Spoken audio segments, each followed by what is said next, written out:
Bienvenue à l'école primaire Parks, dans la ville de Leicester. La directrice a tout le temps de faire visiter les lieux parce qu'elle n'a pas été en mesure d'organiser la rentrée cette année.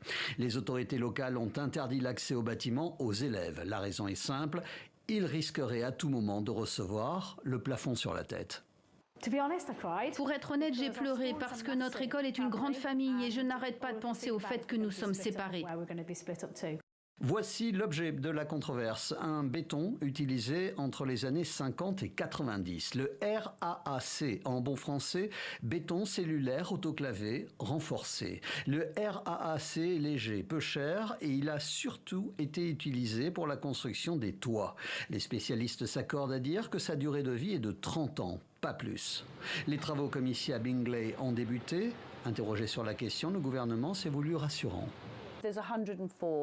Il y a 104 établissements concernés par ce problème et nous intervenons.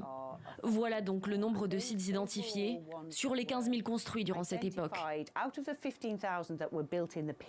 Mais certains médias britanniques affirment que le nombre d'établissements serait beaucoup plus élevé. Certains estiment que 7 000 bâtiments auraient été construits avec ce béton. Résultat, aujourd'hui, au Parlement. Monsieur le Président, le toit de l'école primaire Singlewell à Gravesend s'est effondré en mai 2018. Le plafond en béton a été jugé dangereux et tout le monde savait que le problème existait dans d'autres écoles. Pourtant, quelques années plus tard, le Premier ministre a décidé de réduire de moitié le budget destiné à l'entretien des écoles. Sur les 22 000 écoles que compte l'Angleterre, la très grande majorité ne sera pas touchée. En fait, dans les 2 tiers des inspections, ce béton n'est pas réellement présent. Nous ferons tout notre possible pour aider les parents, soutenir les enseignants et ramener les enfants à une vie scolaire normale le plus rapidement possible. Un nouveau scandale en béton pour le gouvernement conservateur accusé par l'opposition de laisser les services de l'État s'effriter. Si ce problème des écoles se règle, ce ne sera pas terminé pour autant, car ce béton a aussi servi à la construction d'hôpitaux et de prisons. En Inde, la capitale New Delhi se barricade. La ville se prépare à accueillir le sommet du G20 samedi et dimanche. Le président chinois Xi Jinping sera le grand absent. Pékin s'irrite en fait de l'appartenance de l'Inde au Quad, un partenariat de sécurité avec l'Australie, le Japon et les États-Unis, que la Chine considère comme un effort pour contrer son influence dans le Pacifique, dans l'Indo-Pacifique pour être plus précis. Ce G20 donc aura lieu samedi et dimanche, en pleine tension également commerciale et géopolitique entre Washington et Pékin. Direction à présent la Guinée, 2 ans après le coup d'État, un anniversaire marqué par la mort de 3 jeunes selon le collectif Les Forces Vives. Ils avaient bravé l'interdiction de manifester, c'était lors d'un rassemblement contre la vie chère, mais aussi pour obtenir une meilleure lisibilité du programme de transition. Reportage de TV5 Monde à Conakry, il est signé Abdourahmane Ba avec Jean-Luc Eguezier et Stéphane Dard. Une capitale parcourue par des véhicules militaires. À Conakry, l'anniversaire des 2 ans de transition après le putsch 5 septembre 2021 n'a peut-être pas l'éclat que voudrait le gouvernement. En cause, des appels à manifester lancés par le collectif Les Forces Vives. Les forces de l'ordre ont empêché tout rassemblement, mais des affrontements ont eu lieu dans les quartiers de Bambeto et Sonfonia, acquis à l'opposition. Le ministère de l'administration du territoire avait rappelé l'interdiction des manifestations sur la voie publique. Dans toute manifestation, il y a une sorte de stratégie. Ils vont organiser un concert. Nous savons, en appelant à une marche, c'est très simple. Ils vont militariser la ville. Il y aura personne dans lors de ce concert. Il ne faut pas aujourd'hui que le CNRD pense qu'il est en train de danser seul sur la piste, justement. Il faut lui rappeler. D'après les Forces Vives, ces accrochages auraient fait 3 morts. Les rues fermées, il restait la radio et la télévision, où une très longue émission a vu défiler militaires et responsables politiques pour défendre leur bilan. À l'actif de la junte, l'instauration d'une cour de répression des infractions économiques et le lancement du procès du massacre du 28 septembre 2009 après plus de 10 ans d'attente. Mais dans la rue, les Guinéens se plaignent encore de la vie chère. Nous avons assaini les finances publiques. Nous avons... Je parlais tout à l'heure des infrastructures, la construction des hôpitaux. Nous avons massivement investi dans l'éducation. C'est vrai, la demande sociale, elle est forte. Nous sommes conscients. Mais il faut du temps. À la fin de la journée, le CNRD a organisé un concert réunissant une cinquantaine d'artistes guinéens, des partisans de la transition venus célébrer la Guinée. Mais là, c'est une pluie battante qui est venue entamer un peu l'ardeur des spectateurs. Vous regardez 64 minutes, l'actualité francophone continue sur TV5 Monde.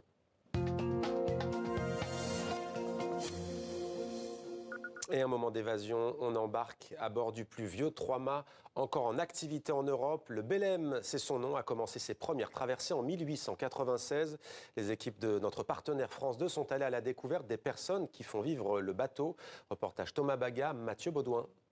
Il est taillé pour l'Atlantique. Depuis 1896, le Belém a fait une quarantaine de traversées océaniques. Avec un défi, nourrir ses hommes d'équipage, le long d'un voyage qui pouvait durer plusieurs mois. Alors sur le Belém, la cuisine occupe une place de choix. Ici on a quand même une vue quasiment à 360 sur la mer.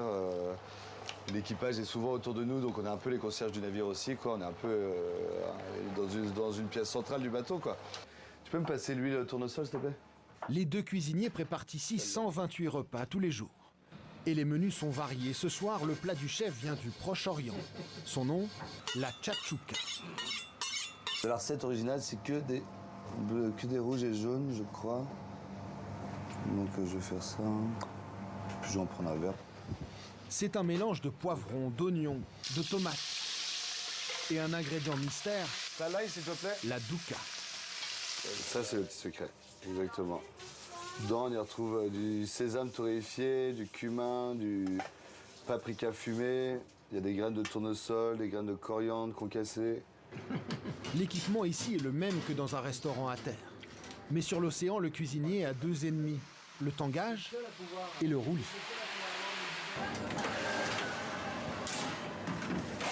Je suis obligé d'attendre le bon mouvement du bateau pour pouvoir enfourner. Parce que sinon, tout tombe du four. Du coup, je suis obligé de regarder la mer en même temps que j'enfourne. Pour voir où on est le bateau. Parce que c'est pas très commode et en fait, si j'ouvre au mauvais moment, les plats peuvent me tomber dessus tout simplement. C'est une zone à risque.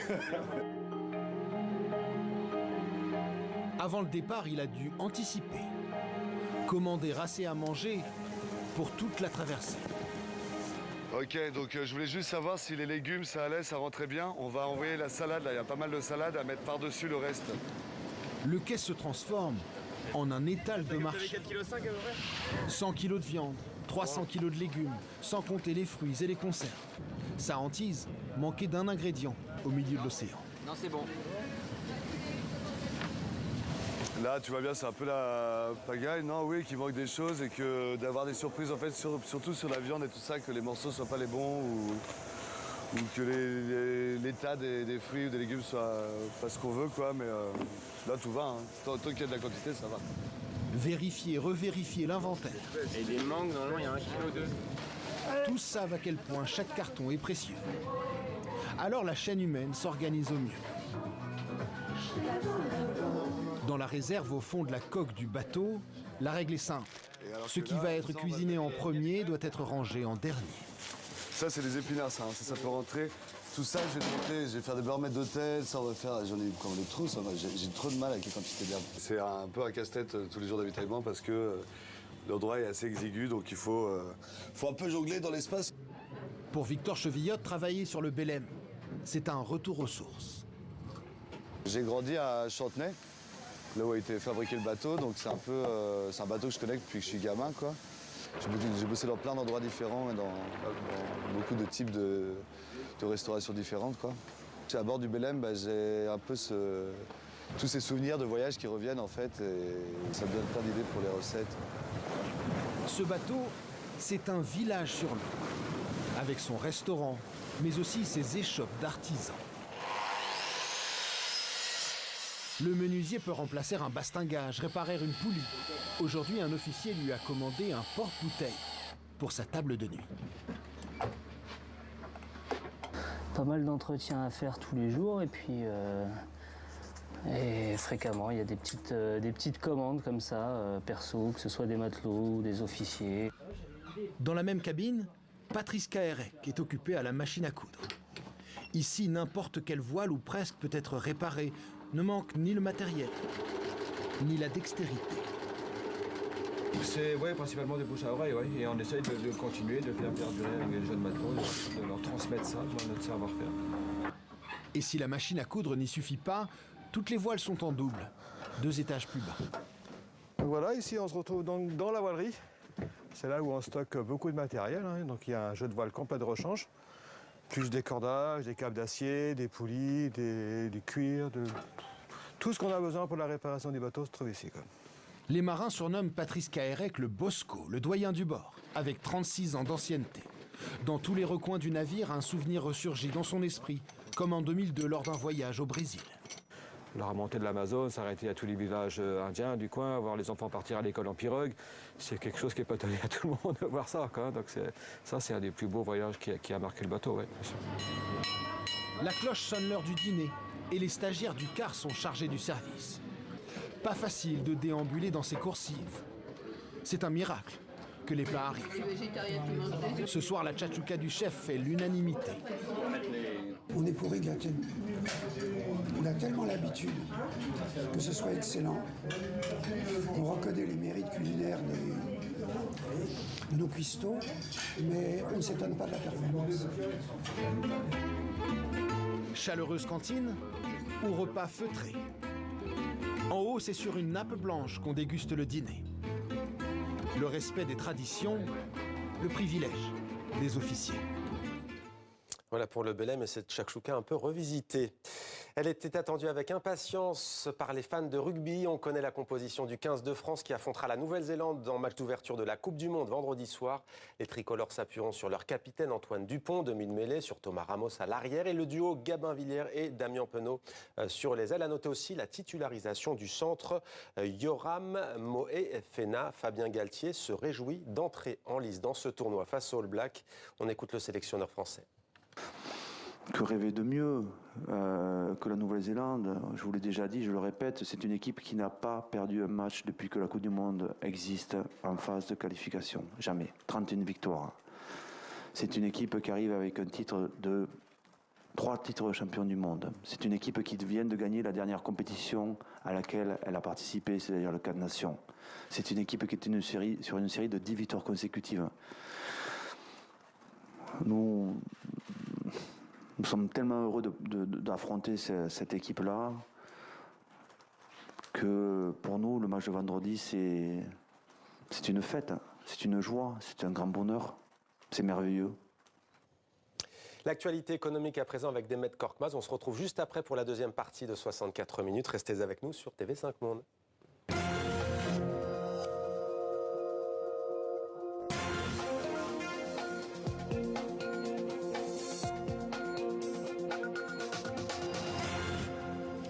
C'est l'heure du journal de l'écho sur TV5 Monde. Merci d'être avec nous.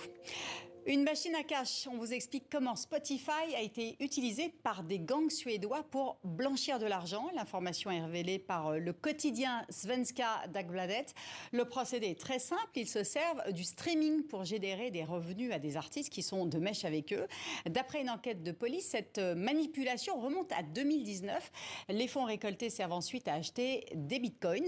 Contactée par la police en 2021, la plateforme numéro 1 mondiale n'a jamais répondu. Toutefois, Spotify assure que moins de 1% des streams sont générés artificiellement. Bruxelles ouvre un nouveau front contre la Big Tech.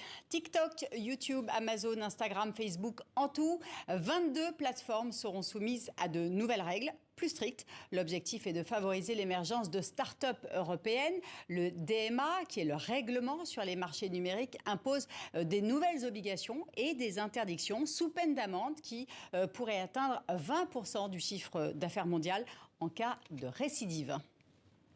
Le statut du Canada dans la région Indo-Pacifique bientôt renforcé. Ottawa va rejoindre l'ASEAN en tant que partenaire stratégique. Cette décision n'est pas seulement un geste symbolique, elle sera suivie de la signature d'un traité de libre-échange. Le partenariat stratégique sera extrêmement important pour le Canada et la région, je l'espère. L'Asie du Sud-Est est l'une des régions du monde qui affiche le taux de croissance le plus élevé. Sur le front des révolutions technologiques, il y a des taxis sans conducteur qui font leur début à San Francisco. Et puis, il y a aussi en Corée du Sud un PiBot, un robot pilote humanoïde capable de prendre les commandes d'un avion grâce à l'intelligence artificielle. Il connaît le manuel de vol dans ses moindres détails, ce qui devrait limiter les risques d'erreur de jugement. Les pilotes humains sont formidables et comprennent le contexte et gèrent la situation complexe. Mais ils ne se souviennent souvent pas d'un détail de leur manuel de vol, surtout lorsqu'ils sont en difficulté. Ainsi, notre PiBot est capable de comprendre et de se souvenir de tout, littéralement de tout ce qui est dans le manuel. Et ils peuvent ensuite l'exécuter sans aucune sorte d'émotion ou, vous savez, de panique, surtout pendant une situation d'urgence. Ils peuvent gérer la situation conformément au manuel qu'ils peuvent récupérer en quelques microsecondes. Et pour un fonctionnement ultra précis, PiBot dispose de caméras sur son visage, ses bras et sur l'avant de son corps pour l'aider à identifier et détecter les moindres signaux et vibrations de son environnement à l'intérieur et à l'extérieur de l'avion. C'est la fin de ce journal de l'Écho. Merci de votre fidélité.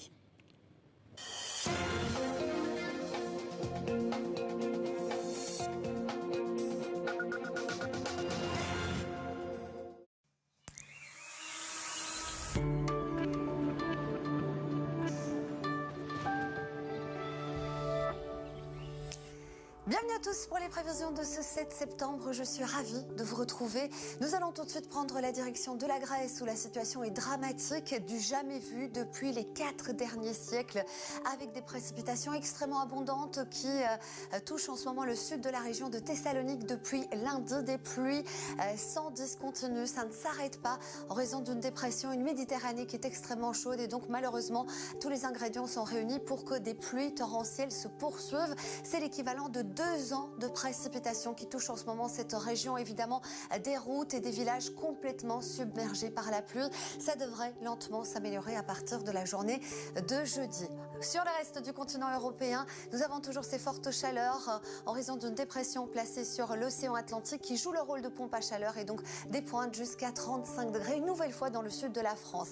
On regarde dans le détail sur les îles britanniques, quelques petites gouttes de pluie, notamment dans la partie nord, mais là aussi des températures très élevées, jusqu'à 30 degrés attendus à